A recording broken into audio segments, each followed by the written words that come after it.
Sally. And we are performance psychology specialists specialising in the music industry and in the performance industry, but also looking at performance for anyone who would like to be able to perform better within their own lives.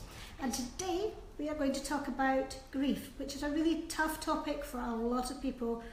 A lot of people have gone through some really difficult times with this. So what are the myths and what are the truths? There is a 5 stages of grief. There is a 7 stages of grief. Let me just go through them for you here. But actually, although people know that there's maybe 5 or 7 stages of grief, every single person goes through them differently and in their own time. Mm-hmm. When we lost contact with your thing too, right? Yes. Oh dear. Someone's going to be grieving the loss of our business today, I think. So yeah, it's time to leave. Yes. So, there are many different models. So there are 5 stages, there are 7 stages. Yeah. There'll be different semantics used by different people. Yeah. But basically, I guess it's a good metaphor for the fact that everyone's experience of grief will be slightly different, and we will use different words and have different experiences of it. Absolutely. So one of the first things I think people don't always realise, that a very sudden death, and if you are actually here and with us, please do give us a wave or say hello. We know it's a tough topic for people to tune into, but it's something that really does get people incredibly stuck within their process and within their lives. So if a death is extremely sudden, then it can have results that feel and that are like post-traumatic stress, because it's such a shock, it's such a terrible shock to the system, that actually it can leave people with really serious anxieties, serious post-traumatic stress symptoms that actually may go unnoticed because there's a grief process going on as well. Even if people know that somebody is going to die, or that a pet or something else is happening, even if we know that somebody or that there's a death coming, it can be extremely shocking when it actually still happens. It can still come somehow as a surprise. So that's the main thing. First of all, is actually, yes, you can indeed feel very traumatized on a shock-based level when it comes to a death.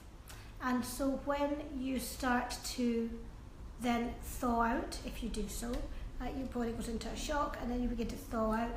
The pain is excruciating, more, they would say, than coming off love and going into a new phase of love for the person you can't see them, is worse than coming off the most addictive drugs, such as heroin. So that's kind of like puts it in perspective that actually this is an extremely difficult adjustment to make for a lot of people. And a lot of people get stuck in some of the phases and never complete. So they're always going to feel extremely grief-stricken. One of the other things that comes up a lot for us is that people feel they don't want to get over the grief process, because if they did get over the grief process, then they would somehow be not honouring, or feel guilty about giving up on the love that they have for that person, or that. I mean, I keep including pets because actually a lot of people feel a lot of grief around pets and when they lose them, and it's a loss of a member of the family, and not everybody understands that, how deeply that may affect them. So I'm going to just use them interchangeably and take what's right for you. I think the other thing that people do grieve, and because we are performance psychology specialists, it's worth saying that people grieve a change in their lives. They grieve a change of career. They grieve when they're not famous. They grieve when they never got to be at the standard that they wanted to be at the profession, within the industries that we specialise in. So actually, grief can happen when there's something that doesn't happen, as well as the loss of an actual thing that has been in your lives. And also grief can happen when people are still alive, but actually there's a split in your relationship. It's extremely painful when there's a split in your relationship and they're still there in the world, but you can't or don't want to see them anymore, or there's a shift in your relationship due to ill health or something. So So many reasons that people can feel grief, and yet we don't really understand what it is. So what is it, darling? Well, here we go. Like I said, you can find various different numbers of stages of grief. It's a bit rubbish, they keep going higher and higher up, but actually what I've got in front of me to reference is 7 stages of grief, which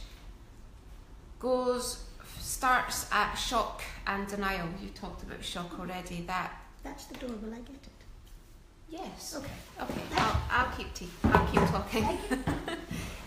So yeah, shock and denial. That moment of realization, acknowledging either the suddenness of losing something or that we are going to have to lose something in the future.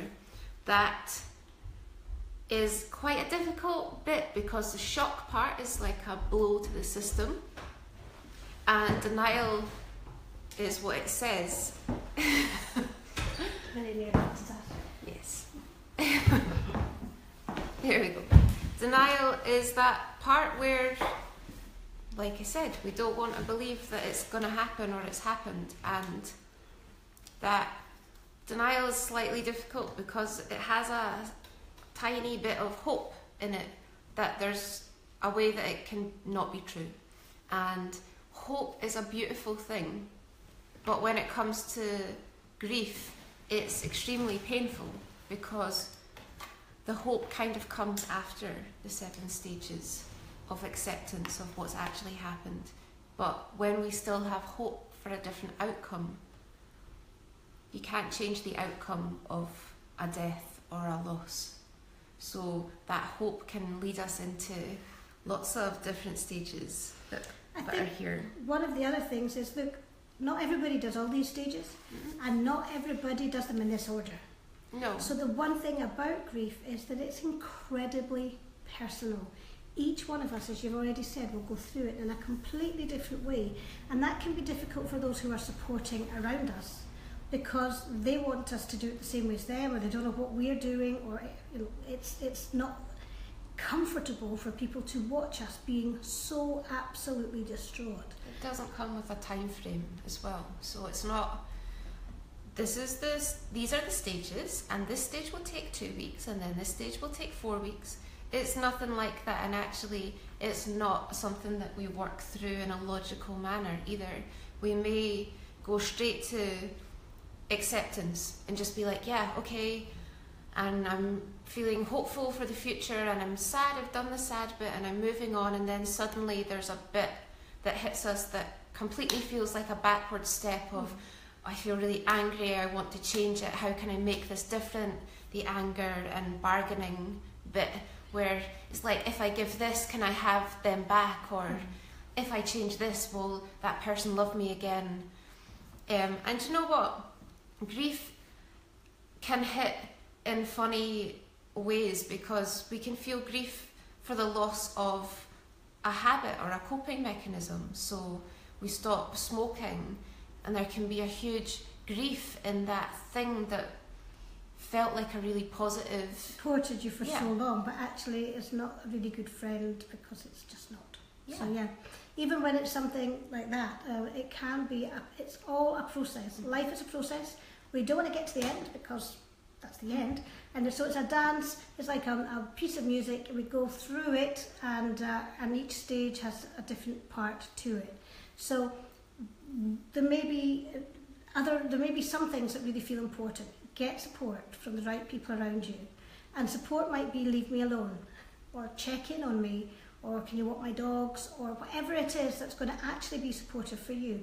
And in that period, you may not know what's supportive for you. You may just want to lie in bed and hide, and there are periods that's okay. When it becomes a problem is if 2-3 years later you haven't got up again. And so there is a process within your system though, and you will work it out with yourself. But get people around you who understand, who are supportive of whatever it is that you're going through. And it may not be the people who are also in the grief with you, because everybody's got their own grief and their own processes going on. It can be a very, very difficult time for families, it can be a very difficult time for a band, say, if it's breaking up, they may not be the people who can support or be around you at that point in time. So really, if all else fails, or if you're really struggling, get yourself professional support, come and see us. It's one of our things that we really can and do understand in our own systems. But just take your time.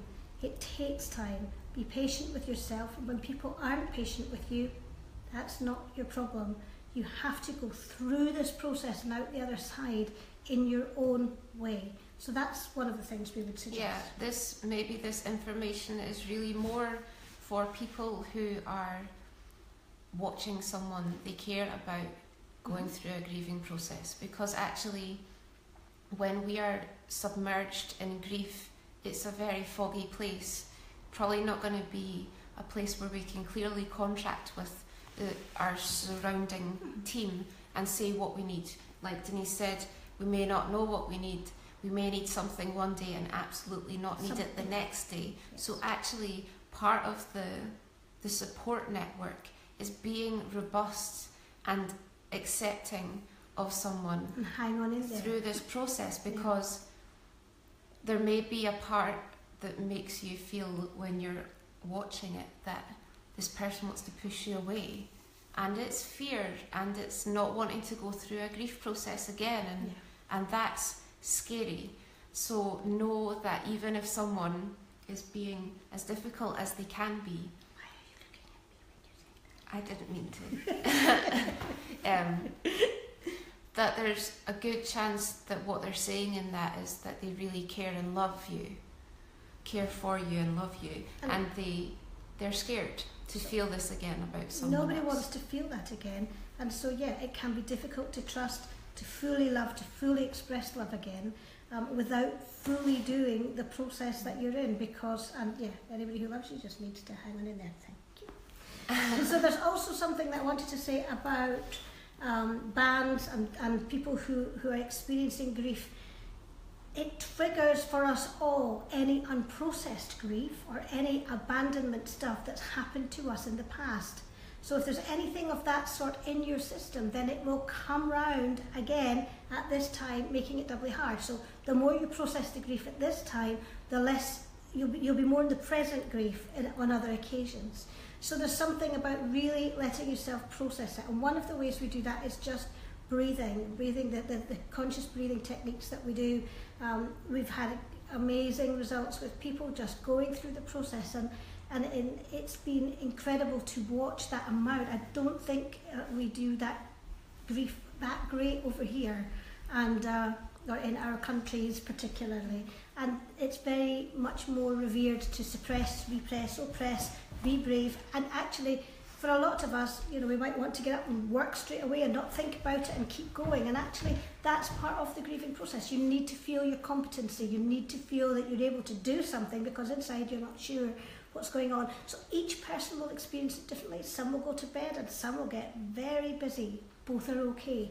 But for everybody to know that these experiences that they're going through, it's natural, it's normal, it shows that you've loved really, really well, and that you're good at it. And so we, for one, wouldn't want to give up on you, that you would then not be doing that for yourself again.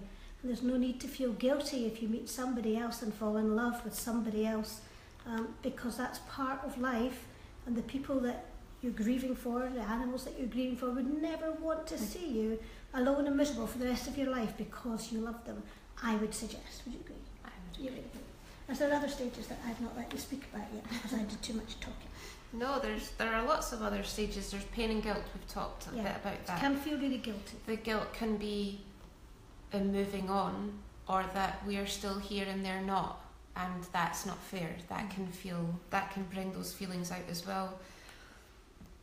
The bargaining and anger stage, like I said, is painful, because we're like, I'll give anything to change it, and we can't change it. Depression, reflection, and loneliness. And loneliness can come at those times where we've taken longer than the allotted time given by our networks around us, or our work insists that we must go back to work. We don't have any more holiday to take. all of these things can lead to us feeling under-supported and lonely, and that actually, rather than encouraging us back into integrating back into our life, it makes us want to withdraw. And what that can do is put a pause on the whole going through the whole gestalt is actually paused, because we have to go to work. We need to pay our bills. No one at the electricity company will accept a letter of, I've been very sad this month, so I can't pay my bills. So it is a real sort of difficult part of the stage where we have to reintegrate into normal life. And I would suggest in that situation we actually need even more support than we had right at the start. Sure. Because we're going to have to see new people. It may be that we need to keep explaining what's happened, or we may keep getting condolences from people we haven't seen, and every time we have to go through that with a new person, it can be just as painful. And you as can the find first yourself time. avoiding. So you see somebody in the street, they're like they don't know, or they haven't seen them since, and you start to withdraw perhaps from people because you don't want to have to go through it all again. Or you also find times that you're further on than they are because you've been in the experience, the grief for some time now. You've come to terms with talking about it, and you meet somebody and they're crying. And also, if you are the person who is dying, it can be very difficult because the people around you are all starting a grief process in one direction, and you're starting a grief process in another, or getting ready to move on and accept where you're at or not. So really important that you get support for yourself and your family and friends separately, perhaps, because you are beginning to go in different directions. And that would be the same if you were going into a hospice, and different people do things different ways. It's as we start to talk about this, I realise how little we talk about this. Yeah. Because some of the things we're saying, I'm like, wow, we're actually saying, yes, but we are. And I think we have to get really robust for each other, and also robust with ourselves to let ourselves feel all the emotions that are going through. Some people don't like to see us sad. Some people don't like to see us angry. Sometimes we're not very good at being sad. Sometimes we're not very good at being angry. All of these things will get us stuck, and we've got to find ways to release all of the emotions to go through the process. Now, some people would go to medication in order to stand upright, and we have no problem with people taking medication from the GP if required. But actually, sometimes people self-medicate so that they don't feel the feelings and go through it, and then they're building themselves up pain for later down the line. Those feelings are still going to happen. Okay? And one thing that keeps popping into my head in the last couple of weeks is that no feeling or emotion is static and forever. Emotion is a good word because it has motion in it. It's something that moves through us. We are not a constant anything. No one is constantly happy or constantly sad.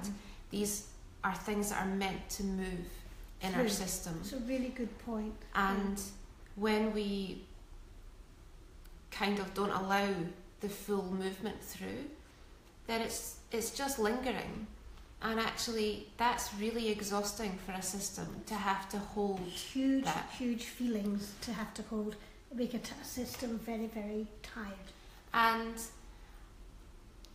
we would, in a perfect ideal world, we would hope that no one would ever have to feel that pain. But if we're going to feel all the other wonderful emotions, the full spectrum, then eventually we will have to feel it. Yeah. And in preparation or in awareness building that may and is going to happen at some point, it can be good to keep aware of what you actually do when you're in that situation. What Build actually awareness. helps. I know that I like to craft, and I go very much introverted and inside, and that helps me process stuff before I can verbalise where I'm at. And I cry a lot. I'm totally fine with crying. If you know me, you'll know that very well.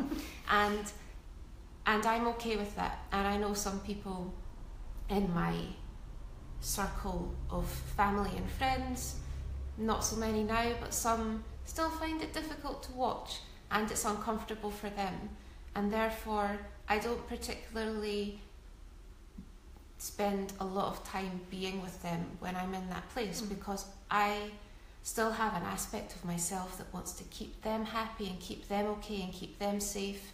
So it's not good for me to be in a situation where I can't do what I need to do in fear that I'm going to hurt someone else, because I know on a logical level that they can take care of themselves and look after themselves, and on a logical level they want me to be okay, but in order for me to be okay I need to do the bit that looks not okay. Absolutely. And what do I do? I don't know, you write poems and sing songs and write songs. I become, first of all, I don't cry. You usually work a little bit. I work a bit more. I write poems. I listen to songs that reflect the mood that the grief and the mood that I'm in, and then I write songs about that, and then I let people hear me singing songs about that, and then I talk about it. So by then I've been through about 4 stages of process without anybody else really being involved, but it's okay because you're crafting anyway. So the thing is, everybody does it their own way, and for us as creatives, we get creative. Now again, going back to bands and industry, if you have always been creative, and actually the thing or you're a sports person, the thing that you're grieving is the thing that you're losing, is that it can be very painful, maybe hard to get to your natural way of doing things, which is to go to your music, to go for your run or whatever. So everybody's different, and you're right, building awareness of your own process can help other people to get to grips with what you need to do. I see this is probably much longer than I had expected. Yeah, the thing about this topic, and actually every topic that we ever speak about, is that we can speak for hours about it. We can speak all day. And we don't mind if you pop in and out of listening to this one, but know that this resource is here for you, and as you can see, we're robust in talking about it, and it doesn't mean that we don't feel all these different stages when we're in a grief process. It just means that we have articulated and we've spent time working through our part, our ways, our stuff about that, that we have enough resilience to be able to sit with other people through theirs. And it doesn't mean that we won't cry or feel impacted, and that's okay. If someone is impacted by your grief, it doesn't mean that you have hurt them. It means that you've brought something to life that was in them already. So when someone says, you made me cry, no, you maybe set up an instance that let them get in touch with the thing that made them cry. You're doing them a favour. Yeah, you are. So if you can frame it like that, it may feel easier sometimes. The other one, keeping it with performance as well as all the others, is that people can get very grief-stricken when they lose their voices, because their voice is part of their identity, and it can feel extremely painful to lose that part of your identity and have to work and rehabilitate back through. Anything that's a change that's unexpected or unwanted has to go through a process to get to a place of acceptance, but also there's an adjustment to make, and going through that adjustment is very, very painful for a lot of people. Reconstruction here. Do they? Well, we'll put up a couple of different models underneath, but the model is keep talking. If you can't talk, keep breathing. Keep breathing in and out. Lie on your side even and just let the air in and out to your belly. Keep connected to your friends, even if it's just to tell them to go away. And know that whatever time scale that you do to go through the process is entirely, frustratingly sometimes, but there is no way that you can do it in a way or a time scale that suits other people, or sometimes yourself, because you can get a bit sick of it yourself, right? That actually there is no process that goes on forever. And sometimes in that deep, dark depression phase and that the darkest, blackest moments, you don't think it will ever change, and it does. If you keep going, it does. Nothing lasts forever. That's why we grieve eventually, and also that's why we know we can get to the other side of it. Yeah. So big this topic today. is a kind of reflective of this topic, that there is no time frame that we can stick to, because we set a time frame. We did. We absolutely have not We stuck to it. smashed it. So, thank you if you watched this whole video, Yeah. and if you do, please do catch us on YouTube if you do so wish, and check out our Performance Psychology A to Z. Please do subscribe. It's our mission. We need 100 so that our URL isn't just a big load of letters. Yeah. We'd like it to say Noble House. And at that stage, then we can really do our launch Yeah. for Pear. So please do help us out if you can by joining there. And if this feels like too big a topic, and you just hold on to it till the very, till you need it, and it's always there for you on our Facebook whenever you need. Do send us a message if writing a comment feels a bit too exposing. We're here, and we have lots of words on this, and we have lots of ears ready to listen. So take very good care, and reading. we hope to see you again soon. Bye. Bye.